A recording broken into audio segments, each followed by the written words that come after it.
नमस्कार। The voice news से मैं किंजल कौर, जहां हम बताते हैं आपके आसपास की जुड़ी घटनाओं के बारे में, जिसका सीधा है जनता से सरोकार। एक नज़र आज की सुर्खियों पर। वापी रेलवे स्टेशन पर 3 यात्री की ट्रेन की चपेट में आते लोगों में मची भगदड़। वलसाड़ जिला के उमरगाम तहसील में सर्वजातीय सामूहिक विवाह समारोह का हुआ आयोजन। भीषण गर्मी से रेत बनी आग का दरिया। इस तेज गर्मी में बीएसएफ के जवान कर रहे हैं देश सेवा। चक्रवाती तूफान रेमल ने छोड़े तबाही के निशान। एनडीआरएफ की टीम द्वारा राहत एवं बचाव अभियान जारी। 4 धाम यात्रा से 15 दिनों में 200 करोड़ से ज्यादा का कारोबार। लकड़ी के गोडाउन में लगी भीषण आग। आसमान में दिखे काले धुएं के गुब्बारे। अब समाचार विस्तार से। वापी रेलवे स्टेशन पर 3 यात्री ट्रेन की चपेट में आ गए, जिसमें 2 की मौत हो गई और 1 घायल। वापी रेलवे स्टेशन पर मुंबई से आ रही ट्रेन की चपेट में आने से 2 यात्रियों की मौत हो गई और 1 यात्री के घायल होने की घटना प्रकाश में आई है।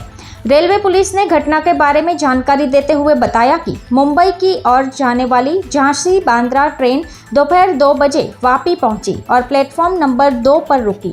ट्रेन में भीड़ अधिक होने पर 3 यात्री ऑफ साइड उतर गए और रेलवे ट्रैक पार कर प्लेटफॉर्म नंबर 1 पर जा रहे थे। तभी तीनों यात्री मुंबई से आ रही लिंगमपल्ली इंदौर हमसफर एक्सप्रेस ट्रेन की चपेट में आ गए।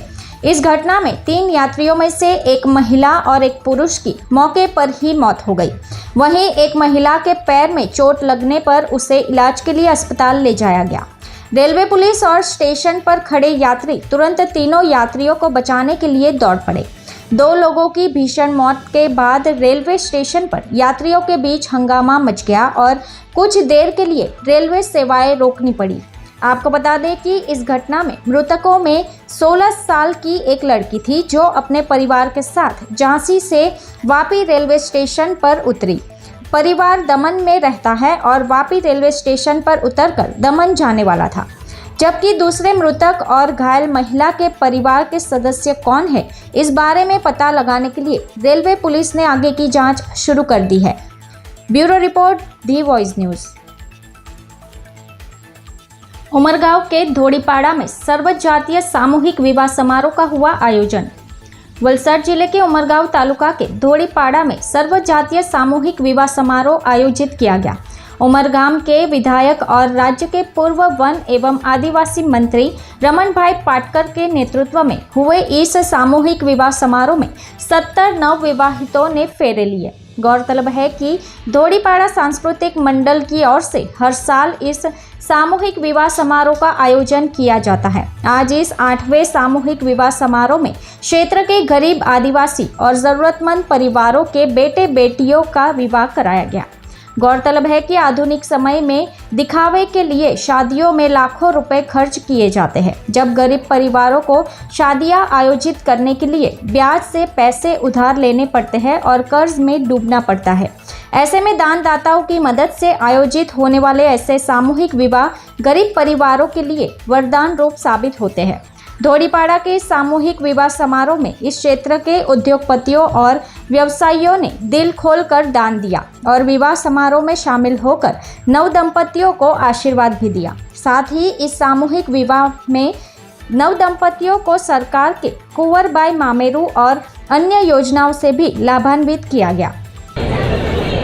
आज समूह लगन उमरगाम तालुका में थई रह्यो छे। 8मो समूह लगन छे। गुजरात के अंदर राजकोट खाते दुखद घटना पर बनी और ये दुखद घटना में अमे खूब दुखी छे। एटला माटे अमे शुभ कार्यक्रम कर्यो ते पहला मैं शोकांजलि अर्पण करी और दुख व्यक्त कर्युं छे। लग्न रजिस्टर फरजियात करवा माटे सरकारने आदेश छे, एटले मैं लग्न रजिस्टर सर्टिफिकेट अहीं आपवाना छे आजे। એટલે ત્યારબાદ એમના ખાતાની અંદર ઓનલાઈન ઉપર કમસે કમ 22,000 રૂપિયા એના ખાતામાં જમા થશે। એટલે 12,000 રૂપિયા 13,000 રૂપિયા કુંવરબાઈને મામેરું અને 12,000 રૂપિયા વગર ફેરાદાર। આજે અમારે સાંસ્કૃતિક વિકાસ મંડળમાં 70 લગ્નમાં જોડાયેલા છે। એમાં કોઈ દાણું હોય કે ઉમરગાંવ હોય કે સરીગાંવ હોય કે સંજાન બધા જો ગરીબ જાતિના જો છે અને એમને અમે અમારું મંડળ કમ ખર્ચે લગ્ન કરે અને અમારા દાતા જો છે સરીગાંવ ઇન્ડસ્ટ્રીઝ એસોસિએશન હોય કે વાપી હોય કે ઉમરગાંવ હોય બધું મળી અને અમે એમને સહયોગ કરી અને કમ ખર્ચે આ કરી અને ગવર્મેન્ટ પણ 24,000 રૂપિયા એમને ખાતામાં નાખે છે અને દેખાદેખીની ભક્તિ આજે બહુ બધા કરે છે। કોઈ કરોડ રૂપિયા કરે, કોઈ લાખ રૂપિયા કરે, પણ અમારો મંડળ અને આ ગરીબ પરિવારને આ સહયોગ કરી અને આ કામ કરીએ છીએ અમારું મંડળ। Bureau report the voice news. भीषण गर्मी से रेत बनी आग का दरिया और इस भीषण गर्मी में बीएसएफ के जवान कर रहे हैं देश सेवा। इस समय पूरे देश में भीषण गर्मी पड़ रही है, लेकिन देश के जवान इस झुलसाने वाली गर्मी में भी देश की सुरक्षा कर रहे हैं। राजस्थान के जैसलमेर में बीएसएफ के जवान कर रहे हैं देश सेवा। राष्ट्रीय राजधानी दिल्ली समेत पूरे उत्तर भारत में इस समय भीषण गर्मी पड़ रही है। सबसे बुरा हाल तो राजस्थान का है। यहाँ जैसलमेर में अधिकतम तापमान 55 डिग्री सेल्सियस तक पहुँच चुका है।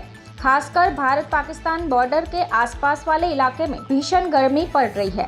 भारत मौसम विज्ञान विभाग के अनुसार राजस्थान का सबसे गर्म शहर फलौदी है। फलौदी में 50 डिग्री सेल्सियस के आसपास बना हुआ है। मनो राजस्थान में रेगिस्तान आग उगल रहा है। राजस्थान में गर्मी का कहर जारी है। ऐसे में राजस्थान के 8 जिलों में रेड अलर्ट जारी हो चुका है। वहीं इस भीषण गर्मी में जैसलमेर जिले के भारत पाकिस्तान सीमा पर रेगिस्तान आग उगल रही है। इस गर्मी में सरहद के रखवाले देश की ड्यूटी पर तैनात है ताकि आप और हम महफूज रह सके। यहाँ दोपहर 12 बजे तापमान 54 डिग्री पहुँचा था। वहीं दोपहर 12:30 बजे है और पारा 55 डिग्री के पार पहुँच चुका था। लेकिन इस बढ़ते तापमान और अंगारे बरसाते सूरज के बीच बीएसएफ के जवानों के हौसले बुलंद है और सूर्य देवता के तेवर चाहे कितने भी तीखे क्यों न हो जाए, इन जवानों के हौसलों के आगे गर्मी के तेवर फीके नजर आ रहे हैं। इस भीषण गर्मी ने आम जनजीवन का जीना जहां दुश्वार कर दिया है, लेकिन इस अंगारे बरसने वाली गर्मी में भी देश की रखवाली करने वाले सोल्जर सरहद की चौकसी में 24 घंटे चौकन्ना नजर आ रहे हैं। Bureau report the voice news. चक्रवाती तूफान रेमल ने छोड़े तबाही के निशान। एनडीआरएफ टीम द्वारा राहत एवं बचाव अभियान जारी। पश्चिम बंगाल में तूफान रेमल का लैंडफॉल हो चुका है। 135 किलोमीटर प्रति घंटे की रफ्तार से चलने वाली हवाओं के साथ गंभीर चक्रवाती तूफान रेमल बांग्लादेश और उससे सटे पश्चिम बंगाल के तटों से टकराया। इस दौरान भारी बारिश भी हुई, जिससे घरों और खेतों में पानी भर गया और सुंदरवन के गोसाबा इलाके में मलबे की चपेट में आने से एक व्यक्ति घायल होने की खबरें भी सामने आ रही है। मौसम विभाग ने कहा कि बंगाल की खाड़ी के ऊपर बना गहरा दबाव रविवार शाम तक चक्रवाती तूफान में बदल सकता है और 26 मई की रात को पश्चिम बंगाल और बांग्लादेश के समुद्र तटों पर दस्तक दे सकता है। बंगाल की खाड़ी में बन रहा चक्रवाती तूफान 110 से 120 किलोमीटर प्रति घंटे की रफ्तार से दस्तक दे सकता है। मौसम विभाग ने 26 और 27 मई को पश्चिम बंगाल के तटीय जिलों दक्षिण और उत्तर 24 परगना के लिए रेड अलर्ट जारी किया था। चक्रवात रेमल ने 135 किलोमीटर प्रति घंटे की गति से विनाशकारी हवाओं के साथ बांग्लादेश और पश्चिम बंगाल के तटों से टकराने के एक दिन बाद पश्चिम बंगाल के तटीय क्षेत्रों में व्यापक तबाही के दृश्य दिखाई दिए, जिसमें बुनियादी ढांचे और संपत्ति को व्यापक नुकसान पहुंचा है। चक्रवात ने रविवार रात 8:30 बजे राज्य में दस्तक देने के बाद पड़ोसी देश बांग्लादेश के मोंगला के दक्षिण पश्चिम में सागर द्वीप और खेपुपारा के बीच राज्य और बांग्लादेश के तटों पर भारी तबाही मचाई। रेमल ने अपने पीछे भारी तबाही का मंजर छोड़ा है। झोपड़ियों की छतें उड़ गई, पेड़ उखड़ गए और बिजली के खंभे गिर गए, जिससे कोलकाता समेत राज्य के कई इलाकों में भारी तबाही मच गई और अब एनडीआरएफ टीम द्वारा राहत एवं बचाव अभियान चलाया जा रहा है। साथ ही आपातकालीन सेवाएं प्रभावित क्षेत्रों में मलबा हटाने और बिजली बहाल करने की कामगिरी जारी है। हालांकि अधिकारियों ने बताया कि लगातार भारी बारिश के कारण अधिकांश प्रभावित क्षेत्रों में इन अभियानों में बाधा आ रही है। Bureau report, the voice news. Chardham यात्रा से 15 दिनों में 200 करोड़ से ज्यादा का कारोबार। चारधाम यात्रा में उमड़े तीर्थ यात्रियों ने कारोबार पिछले सीजन से 2 गुना कर दिया है। खासकर होटल, ढाबे, ट्रैवल से जुड़े कारोबारियों ने 15 दिनों में अच्छा बिजनेस किया है। अनुमान के मुताबिक अब तक 200 करोड़ से अधिक का कारोबार हो चुका है। वहीं श्रद्धालुओं का आंकड़ा 10 लाख पार कर गया है। महानिदेशक सूचना बंशीधर तिवारी ने बताया कि चारधाम यात्रा के लिए इस बार रिकॉर्ड तीर्थ यात्री पहुंचे हैं। इससे धामों में दबाव तो बढ़ गया, लेकिन कारोबारियों को अच्छा फायदा हुआ है। 15 दिनों के भीतर चारों धामों में होटल, ढाबे, ट्रैवल्स से लेकर विभिन्न व्यवसायियों ने 200 करोड़ से ज्यादा का कारोबार किया है। अकेले गढ़वाल मंडल विकास निगम ने 22 करोड़ कमाए हैं, जबकि टैक्स और अन्य प्रत्यक्ष और परोक्ष रूप में कमाई इससे कई गुना ज्यादा है। इस संबंध में चारधाम होटल एसोसिएशन के प्रदेश अध्यक्ष अजय पुरी का मानना है कि गंगोत्री घाट में लगभग 400 और यमुनोत्री घाटी में 300 होटल, होम स्टे और धर्मशाला मौजूद है। बद्रीनाथ होटल एसोसिएशन के अध्यक्ष राजेश मेहता ने बताया कि श्रीनगर से बद्रीनाथ और रुद्रप्रयाग से केदारनाथ तक 850 होटल, होम स्टे और धर्मशालाएं हैं। पिछले साल सीजन 22 अप्रैल को खुलने से शुरुआत में कम तीर्थयात्री आए हैं, जबकि इस बार सीजन देरी से खुलने से पीक सीजन के दौरान 2 से 3 गुना ज्यादा भीड़ उमड़ी है। होटल, ढाबों से अंदाजा लगाया जा सकता है कि 15 दिनों में चारों धामों में अच्छा कारोबार हुआ है। अनुमान के अनुसार होटल, ढाबों और होम स्टे से करीब 80 करोड़, दुकानदार 20 करोड़, घोड़ा, खच्चर, डंडी, कंडी और गाइड आदि से 30 करोड़, ट्रैवल से 40 करोड़, अन्य से 30 करोड़ की कमाई हो चुकी है। राज्य में पार्किंग, एंट्री समेत विभिन्न टैक्स और मंदिर समिति से लेकर तीर्थ पुरोहितों की भी अच्छी कमाई हुई है। Bureau report, the voice news. लकड़ी के गोदाम में लगी भीषण आग, आसमान में दिखा काले धुएं का गुब्बारा। बलसवा डेयरी इलाके में एक लकड़ी के गोदाम में आग लग गई। दमकल की गाड़ियां मौके पर मौजूद है। अधिक जानकारी की प्रतीक्षा है। बाहरी उत्तरी दिल्ली के बलसवा डेयरी इलाके में सोमवार को एक लकड़ी के गोदाम में आग लग गई। आपको बता दें कि यहां पर फर्नीचर का काम होता है। यहां कई दुकान व गोडाउन मौजूद है, मगर आग में किसी के फंसे होने की सूचना नहीं है और न ही किसी के हताहत होने की खबर है।